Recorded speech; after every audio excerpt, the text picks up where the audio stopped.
मौलवी दीन बेच रहे हैं, आज मौलवी माशरे को तबाह कर रहे हैं, आज मौलवी पैसे की खातर फतवे दे रहे हैं। कोई 15,000, कोई 20,000 और कोई 10,000 पे अपना दीन बेच रहा है। लेकिन मस्जिद के लिए जो जगह है वो तो मुफ्त मिलती है,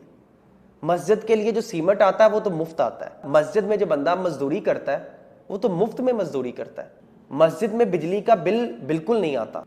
और आप ऐसा करें कि आप खुद 5 वक्त नमाज अदा करवाना शुरू कर दें, निकाह और जनाजा पढ़ाना शुरू कर दें, मदरसे के बच्चों को पढ़ाना शुरू कर दें, और ये सब कुछ आप करते रहें करते रहें करते रहें उसी 15 से 20,000 की खातर,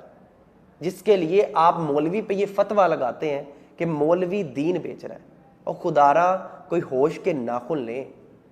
जिस बंदे को आप मौलवी मौलवी कह रहे हो ना, वही बंदा काम आता है जब आप पैदा होते हो, वही बंदा काम आता है जब आप मरते हो, और वही बंदा काम आता है आपकी ज़िंदगी को आसान बनाने के लिए।